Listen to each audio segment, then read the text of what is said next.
In this video, grade 12s, we're going to start looking at differential calculus. So it's taken a while. It's taken grade 10, grade 11, and grade 12, at least half of it, for us to get to this point where we can finally talk about calculus and you can finally see what it is. Now, for me, calculus is an amazing section of mathematics. It's probably one of my favorite, and everything that you deal with if you go off and study maths at university will deal with calculus in some way or another. If you go and study a BCom in finance, you will do maths 1, which is fully based on calculus. If you go and study actuarial sciences, you'll be doing maths 1 and 2, where again, calculus is one of the main chapters that you deal with during the year. All forms of engineering, all forms of science, if you do a BSc, everything will come back to calculus in some way or another. Now, this chapter that we're dealing with is called differential calculus. So calculus can be broken up into two parts: differential and integral. This is obviously at school level. If you go off and do further studies at varsity, you'll eventually start dealing with multivariable calculus, which goes even further and further, dealing with differential equations, where things can become very hectic. So integral calculus, that's for the AP Maths kids. So you don't have to worry too much about it now. But in case you are interested in it, and you will see it at varsity if you study any of those degrees, is basically if I give you a curve like that, can you work out the area underneath that curve? So that's what an integral is. We, however, deal with differential calculus, which is a bit easier, and this focuses on gradients. Now, I'm going to change your idea on gradients a slight bit, because a gradient is in fact a rate of change. Some of you may have known that already, but a gradient is a rate of change. So if I go across here and I sketch out a graph, let's say I sketch out a parabola like this, you should be able to tell me that the rate of change between x and y, well, that's our gradient, right? And up until this point, we've been dealing with average gradients. So let's say we measure the a gradient between those 2 points there, and we get an approximate value where we labeled it from our previous video. If we label that x1 and x2, we labeled it f of x2 minus f of x1 over x2 minus x1. That's how we got our gradient, or our average gradient, let's say. And this average gradient is the approximate, or the average rate of change of y, which is in the numerator, with respect to x, which is in the denominator. So this gradient, and in fact every gradient we've dealt with, is the rate of change of y with respect to x. That's basically what a gradient is. And it's not limited to simply x and y. We can have gradients for everything. So let's go look at these two guys here. So Isaac Newton and Gottfried Leibniz. Now both of these two guys are credited with the discovery of calculus. Some people say Isaac Newton invented calculus, but I don't believe you can ever invent anything in maths. I think you can merely discover it. So Isaac Newton and Gottfried Leibniz, they discovered these ideas behind calculus. And you'll know Isaac Newton more as a physicist, right? For those of you who do physics, you know his F net equals ma. For those of you who don't do physics, you'll know him as the guy who discovered gravity. He saw the apple falling off this tree, and he came up with all his theories on gravity for it. And basically what happened, in a very, very summarized and simplified way, was that these two guys were measuring different things. And let's, for argument's sake, say that we were measuring two variables, not x and y, but let's say we were measuring speed and time. And so what happened is Sir Isaac Newton saw his apple. So let's blue tree trunk. I don't have brown. But there's the tree. And there's this apple. And that apple falls off the tree onto the ground. And as it falls, it travels some distance.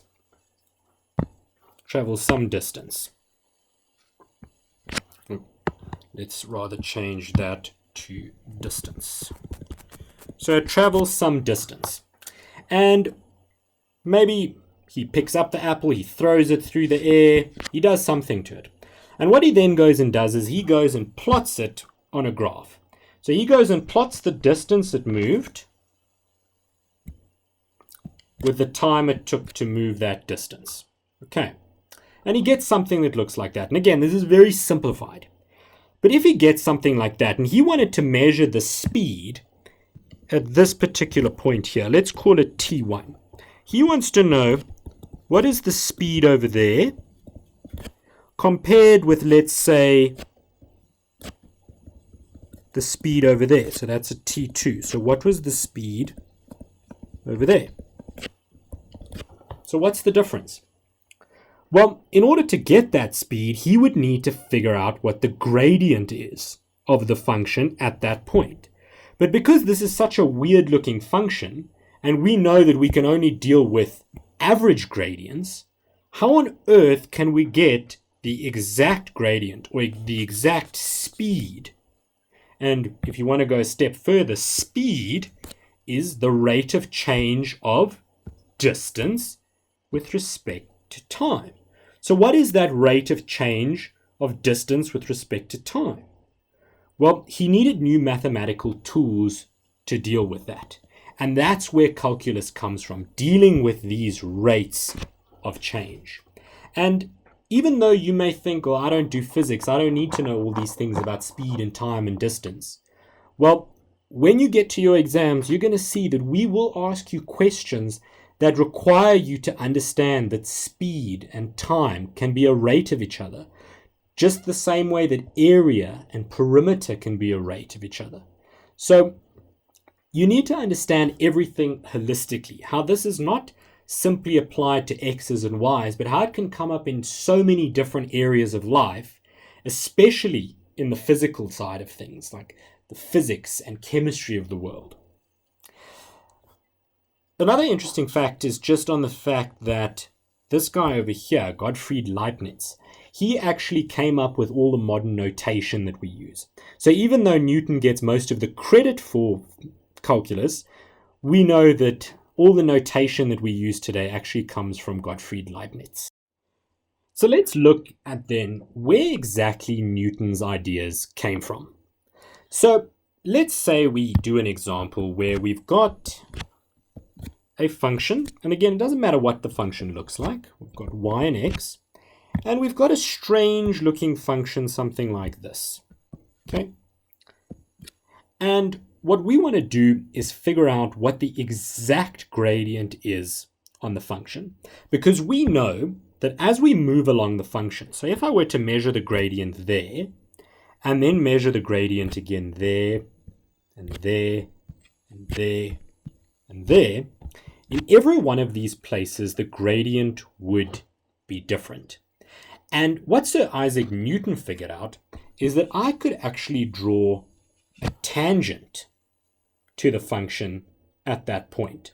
So you guys know what a tangent is. It's basically a line that touches the function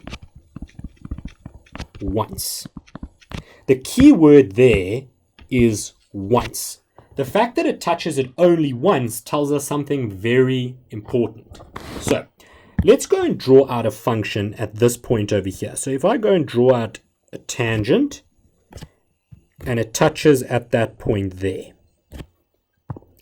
would you not agree with me that this tangent is a straight line?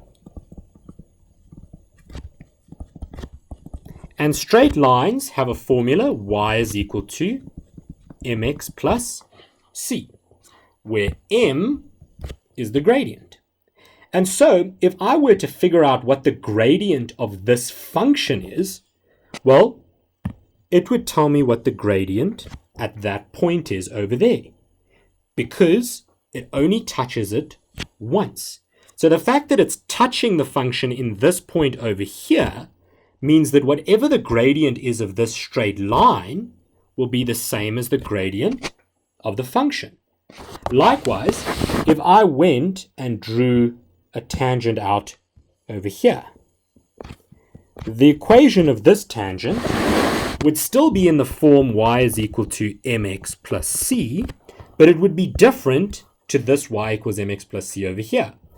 And the gradient, or this m value over here, would tell me what value gradient the function had at that point over there. So the idea of using a tangent is actually very important, because what we realize is that if we can figure out what the gradient of a tangent is at any specific point along the function, well, the gradient of that tangent will be the gradient of the function. So let's have a look and see how exactly we can do that. How can we figure out how to make a line a tangent? So grade 12s, this is now where it starts to get very interesting. And if you want to go and look it up in your book as well at the same time, you'll see that what we're going to do now is called a derivative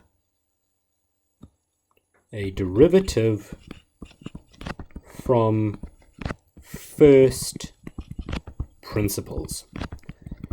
It may sound very complicated, but it isn't. The word derivative just means gradient. So I'm saying to you, figure out the gradient from first principles.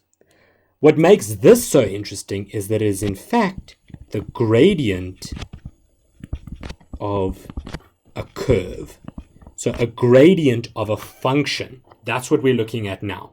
So let's go and figure out how exactly they came up with this, and then I'm going to do an example of how we can test you on this.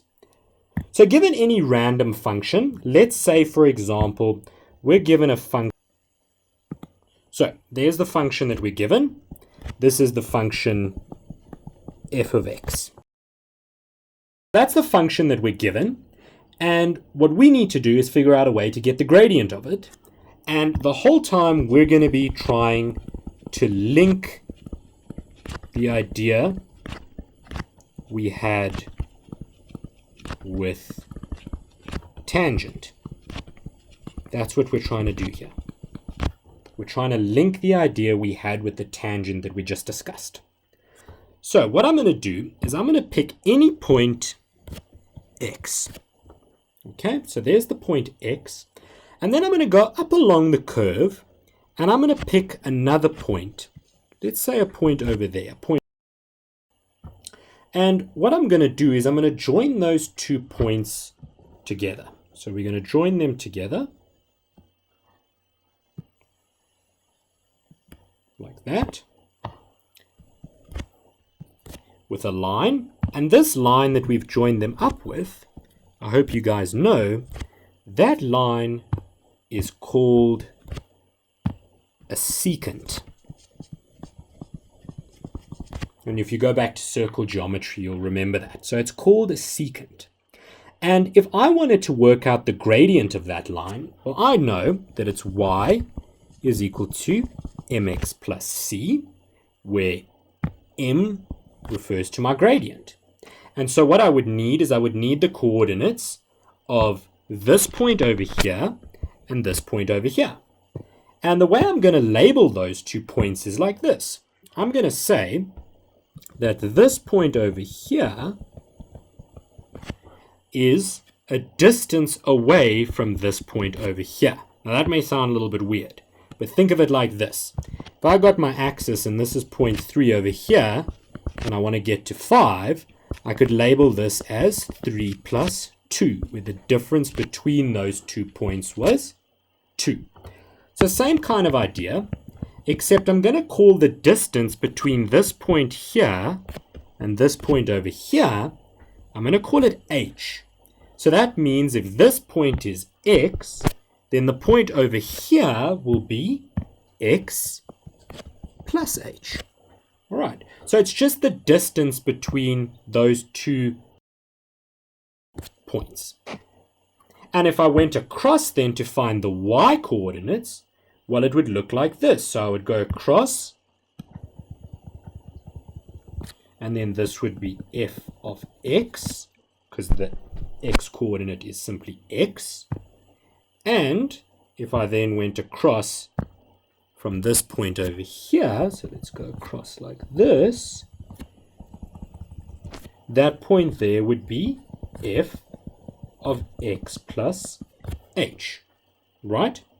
So I could write out that the average gradient, so in other words, m, which is the average gradient of the secant, would be f of x plus h minus f of x over x plus h minus x, which would simplify to f of x plus h minus f of x, and at the bottom we've got like terms, so the x minus x, that will cancel out, over h. So there's my value for my average gradient. But remember guys, I'm not interested in average gradient because I've done that already. I want exact gradient. So let's say I now went and reduced the size of h. So h is that big at the moment. Let's say I went and made it half the size. So I changed the value of h. And if I do that, do you see how this point over here would move down the curve? So now I would say at that point there is my x plus h, because h is smaller. There's my other point, and if I join those points up now, it would look a little bit like this. Do you see what I've done now? All I've gone and done, this point is still x, this point is x plus h. I've just reduced the size of h. Now ask yourself the question, would this secant over here or this secant over here more closely represent the gradient of f of x? So in other words, which one do you think out of those two curves is closer to the gradient of f of x? I hope you chose this one over here, because the closer that this point over here gets to this point over here, the closer the gradient becomes. Right? That only makes sense because there's less of a gap between the 2 points. So if I went and moved h and made it even smaller, if I made h over there, and I now joined up that point and that point like that, would you not agree with me that the green line now even more closely represents the gradient of the curve? And so what would actually happen then if I reduced the gradient, or that value of h, to become so small, so I make this value of h so small that they begin to overlap. So in other words, x and x plus h overlap, because what I do is I make h equal to 0. Do you see that if I did that, this curve would continue to move down until we got to a point where it became like this? It became a tangent. So in other words, at h equal to 0, we get a tangent. And what did we say about the tangent over here? Well, the gradient of the tangent will be the gradient of the function. So all I have to go and do is plug h is equal to 0 into this formula over here, and I get the average gradient, do I not? Or I get the exact gradient rather, because we get the gradient of this line here, which is a tangent. But do you see how we're dividing by 0? So it becomes undefined. So I want to make h 0, but the truth is that I can't, because when I do that, this expression here becomes undefined. So I fix that by using a limit. So from the last video, you saw what a limit was. Now's where we're going to use it. So we change the name. We no longer use m. We change the symbol and we call it f prime of x. This over here is called the derivative being the exact gradient of the curve.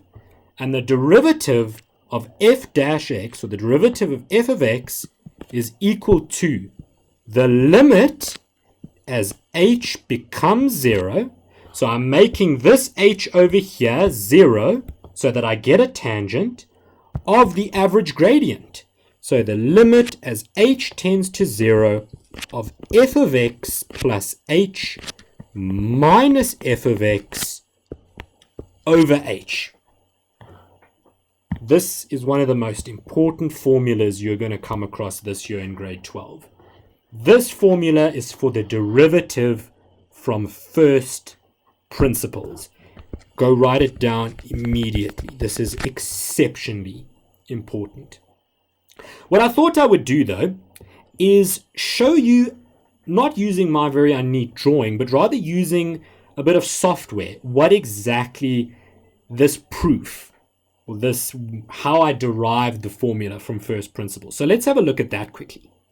So if you look at this example over here, you'll see very clearly that we've got a function x squared, the green function, and then I've got a line secant, the blue line over here, which is the secant, and this red dotted line over here.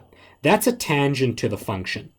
And so what I want to do is move this point over here until the blue line overlaps that tangent. So I want basically to turn the secant into a tangent. Now, as I'm doing that, I want you to watch the gradient of the curve over here.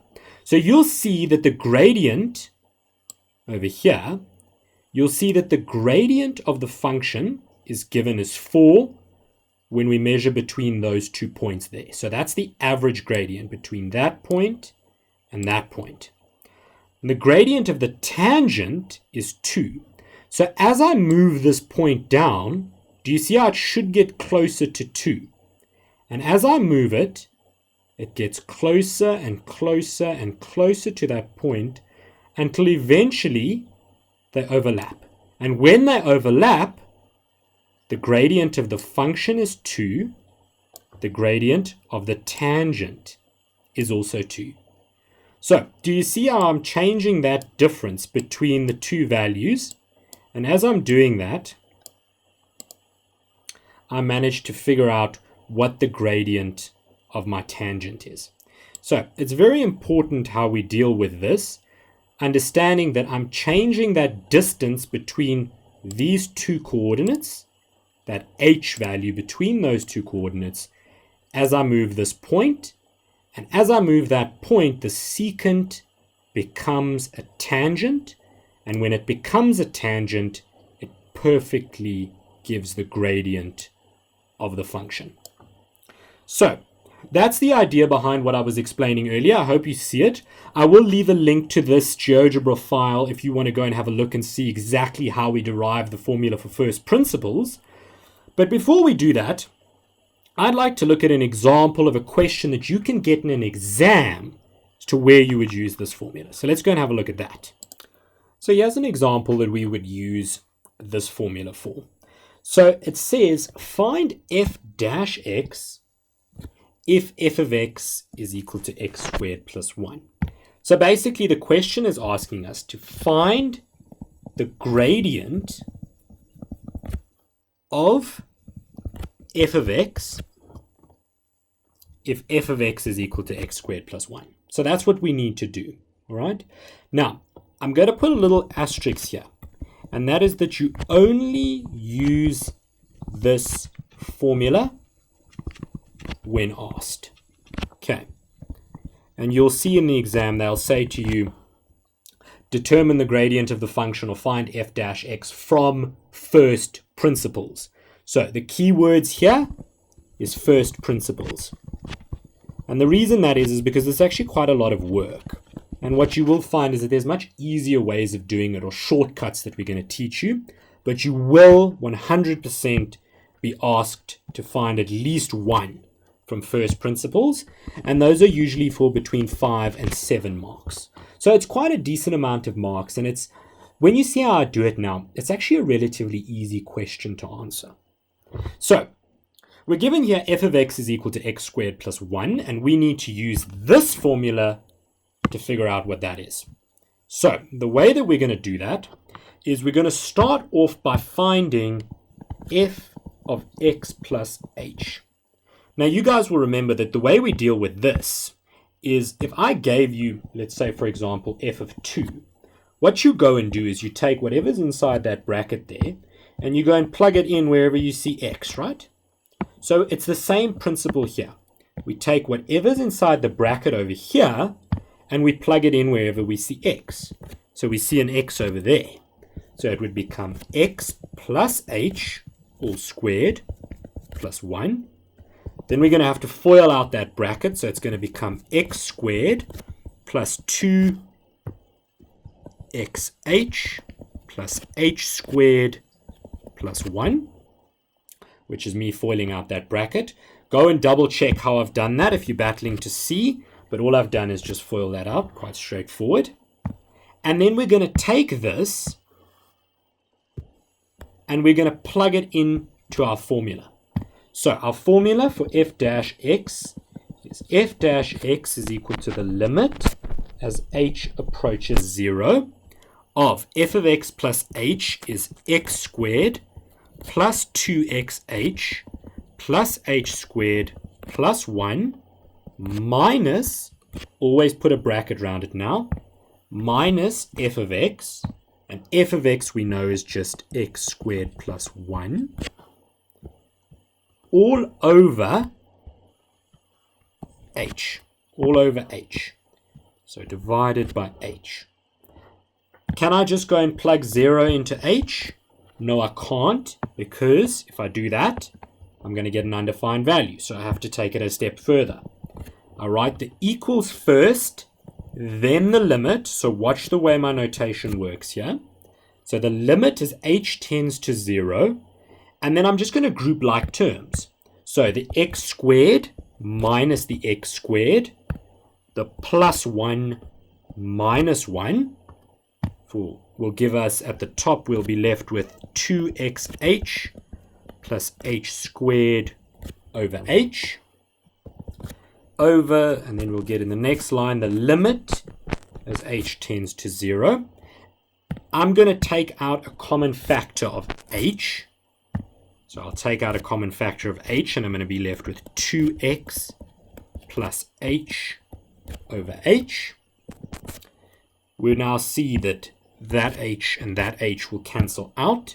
So I've got the limit as h tends to 0 of 2x plus h. If I now go and plug that 0 into the h, it's not going to be undefined. It's going to work perfectly.